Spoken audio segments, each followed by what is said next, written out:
Apa? Jerry Messi sebut Sri Mulyani nggak kompeten, nggak becus urusi keuangan negara. Gile, Menteri terbaik Asia Pasifik, mantan dirut World Bank disebut gak kompeten? Hahaha. Menteri Keuangan kita, Bu Sri Mulyani itu adalah kebanggaan kita karena masuk sebagai Menteri terbaik Asia Pasifik, masuk sebagai Menteri terbaik dunia. Itu sebetulnya bukan dalam hal ini memperkuat program yang sudah ada. Dan karena hasilnya selama ini cukup baik, yaitu angka kemiskinan turun, untuk pertama kali dalam sejarah Indonesia, angka kemiskinan kita di bawah 10%, one single digit. Bahkan sekarang sudah 9,6. Saya ingin mengucapkan selamat terlebih dahulu kepada Menteri Keuangan,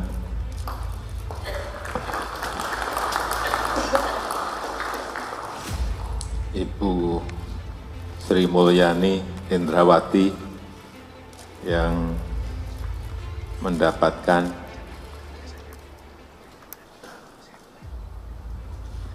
sebuah kepercayaan menjadi menteri terbaik, satu-satunya menteri terbaik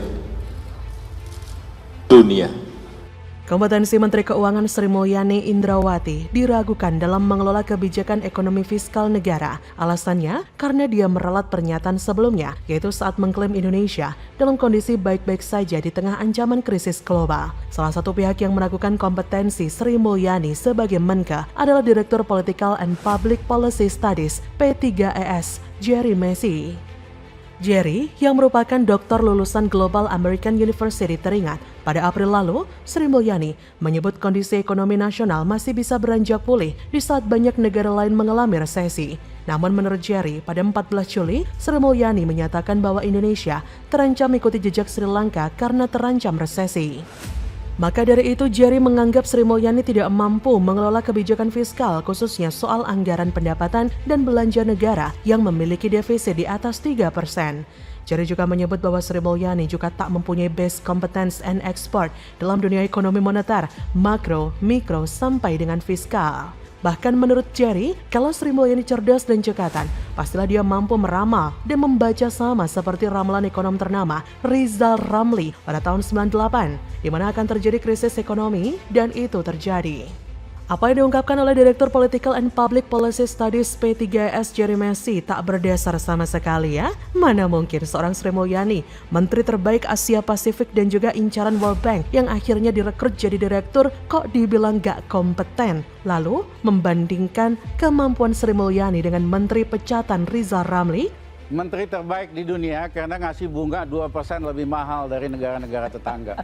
Ya kan, seperti saya katakan, untungnya kalau kita bisa mengatakan, begitu 2004 karena terjadinya harga minyak tinggi dan langkah-langkah reformasi yang dilakukan mulai tahun 2005, 2006, 2007 menyebabkan Indonesia reputasinya menjadi baik, confidence atau kepercayaan menjadi kuat, dan kondisi fiskal kita cukup kuat waktu itu. Karena saya rasa kalau kita bicara masalah resesi IMF, pada dasarnya kan pastinya nanti terkait dengan masalah pembiayaan, terkait dengan restrukturisasi utang. Tapi itu pun pastinya akan ada semacam syarat tertentu, stabilitas politik dan keamanannya harus dijamin terlebih dahulu, baru bisa fokus pada stabilitas ekonomi. Itu Mbak Puspa. Dari mana kompetennya Rizal Ramli? Pengamatannya hanya berdasarkan parameter dan survei abal-abal. Seabal-abal Political and Public Policy Studies P3ES miliknya. Jadi memang tipe-tipe macam Rizal Ramli dan Jerry Messi inilah yang gerah dengan keadaan Indonesia yang bagus dan maju saat ini. Mereka hanya ingin Indonesia hancur di masa kepemimpinan Jokowi. Padahal dalam hal ini, Sri Mulyani sudah sering memberikan penjelasan bahwa ekonomi Indonesia kondisinya masih kuat dalam menghadapi guncangan dari krisis global. Indonesia masuk dalam proyeksi Bloomberg terkait kenaikan potensi resesi sejumlah negara termasuk di Asia. Indonesia berpotensi sebesar 3% untuk resesi. Di posisi pertama Sri Lanka sebesar 85% berpotensi resesi. Diikuti oleh Selandia Baru dengan potensi sebesar 33%. Korea Selatan dan Jepang sebesar 25%. China, Hong Kong, Australia, Taiwan, Pakistan sebesar 20%. Vietnam, Thailand sebesar 10%, Filipina 8%, dan Indonesia cuma 3%. Sementara itu India tidak berpotensi resesi. Meski demikian, Sri Mulyani mengatakan Indonesia tak boleh terlena dan harus tetap waspada kepada segala dinamika yang terjadi. Ia juga menekankan kondisi di setiap negara akan berbeda dalam merespon kondisi tergantung dari ketahanan perekonomiannya. Artinya sejauh ini secara ekonomi bahkan di masyarakat, kategori bawah pun secara umum masih baik-baik saja. Atau ketika memang terasa sulit, mereka sebenarnya bisa memahami kondisi ini dengan segala penyebab dan latar belakangnya. Sederhananya, mereka paham bahwa pasca pandemi ya wajar ketika ekonomi menjadi lebih sulit.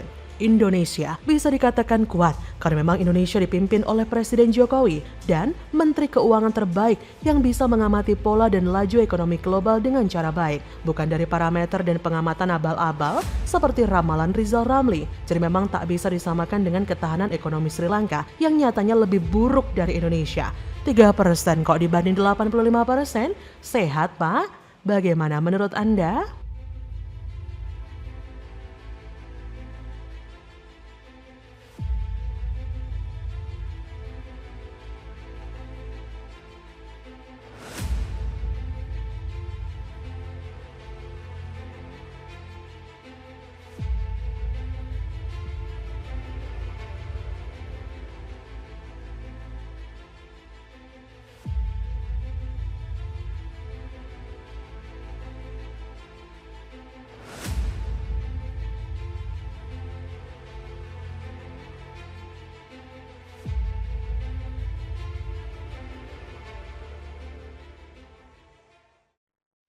Kadrun Auto dihajar Menke, ramai tagar stop bayar pajak, Sri Mulyani ngamuk, siapa kamu nyuruh nggak bayar pajak?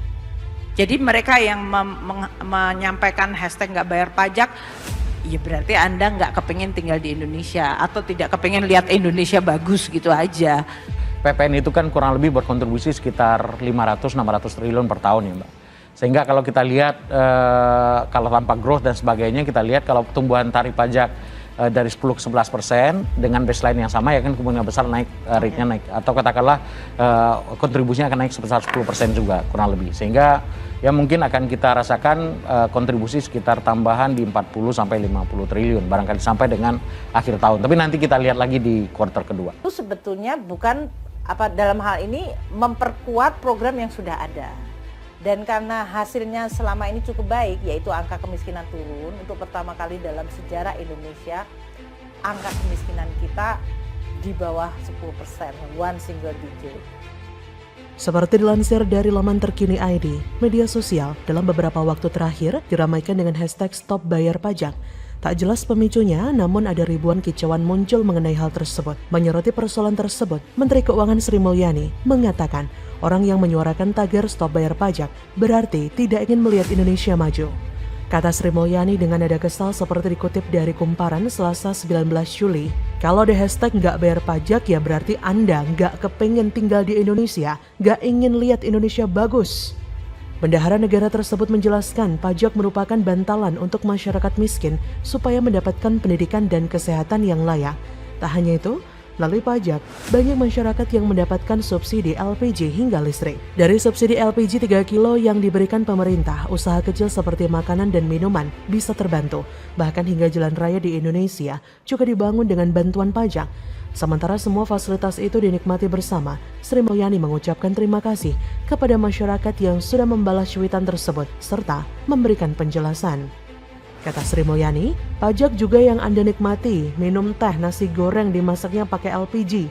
Kalau LPG 3 kilo itu subsidi dari pajak, subsidi listrik, jalan raya juga dibangun dari pajak. Rasanya masyarakat yang counter karena merasa memiliki Indonesia. Siapa kamu nyuruh-nyuruh kita nggak bayar pajak? Jangan terbiasa untuk nyala-nyalain orang lain. Pungkas Sri Mulyani dengan tegas. Sebelumnya pun, Menteri Keuangan Sri Mulyani menggebu-gebu menyampaikan ada kekeliruan di pikiran sebagian masyarakat perihal manfaat pajak. Ada anggapan bahwa pajak hanya diperuntukkan untuk membangun infrastruktur seperti jalan tol, sehingga mereka enggan membayar pajak. Kata Sri Mulyani, saya nggak makan jalan tol, jadi nggak perlulah bayar pajak. Padahal Sri Mulyani menegaskan uang pajak digunakan untuk menjaga Indonesia. Polisi dan TNI yang bertugas menjaga keamanan Indonesia dibayar dari uang pajak. Kata Sri Mulyani, Kalau Anda di rumah sekarang hidup tenang dibandingkan negara yang mungkin sekarang sedang kisruh, atau bahkan kita lihat negara-negara lain yang bahkan keamanan dasar saja tidak ada, itu karena kita bisa memelihara negara ini dan negara itu dipelihara dengan uang pajak. Itu yang nggak benar, yang mau dikejar, yang mau didatangi itu adalah mereka yang tadinya punya harta banyak belum dilaporkan atau taruh di luar. Ya, jadi tadi itu nggak membahas itu sama sekali.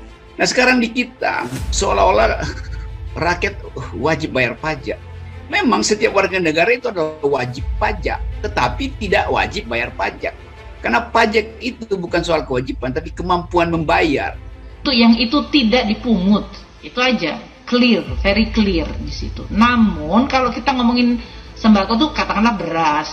Ada beras yang 10.000 per kilonya, yang produksi petani kita, Rojo Lele, Pandan Wangi, Cianjur gitu, versus beras yang sekarang ini Shirataki Pak Eriko, yang itu bukan beras Bu. Nah, saya tahu tapi konyaku dari porang. Ya, tapi dibuat beras. Ya, betul. Atau basmati. Jadi kalau dilihat harganya Pak Eriko kan tadi 10.000 per kilo sampai yang 50.000 per kilo sampai 200.000 per kilo. Masyarakat Indonesia bisa hidup tenang keluar masuk rumah dan bekerja hingga malam hari. Sementara ada negara yang masyarakatnya keluar rumah saja tidak berani. Indonesia bisa berbeda dari negara itu. Menurut Sri Mulyani, karena Indonesia dijaga dengan uang pajak. Sri Mulyani menerangkan pajak tidak hanya untuk membangun gedung yang tinggi atau infrastruktur yang besar, tapi juga diperuntukkan untuk yang lainnya. Kata Sri Mulyani dengan nada yang bergetar, pasti masak pakai LPG kan? Charge handphonenya pasti pakai listrik. Itu semuanya ada elemen subsidinya dari pajak. Jadi pajak itu hadir hampir di semua sisi kehidupan kita. Itulah yang menjaga Indonesia. Maka dari itu Sri Mulyani meminta kepada jajaran Direktorat Jenderal Pajak Kementerian Keuangan untuk memberikan edukasi ke masyarakat dengan bahasa sehari-hari sehingga mudah dimengerti masyarakat. Seperti diketahui sebelumnya memang seruan stop bayar pajak trending topik di sosial media Twitter. Banyak sekali cuitan warganet dan spanduk yang mengajak masyarakat agar tidak lagi membayar pajak. Kenapa ini bisa terjadi? Dan positifkah seruan ini untuk keberlangsungan APBN negara? Bukankah pajak yang tidak dibayarkan akan mempengaruhi laju pertumbuhan? Berdasarkan berbagai sumber yang penulis rangkum, banyak hal yang membuat masyarakat melakukan seruan stop bayar pajak. Dihapusnya subsidi menjadi salah satu alasan penyebab seruan tersebut. Spanduk yang bertuliskan pemerintah stop subsidi agar rakyat mandiri, so rakyat stop bayar pajak agar pemerintah mandiri, telah beredar di berbagai media sosial. Jadi gimana Drun? Sudah paham betul? Kalau memang ente nggak mau bayar pajak, silakan minggat saja dari Indonesia. Indonesia toh nggak butuh pajak dari ente yang nggak mau Indonesia maju. Jadi bagaimana menurut Anda?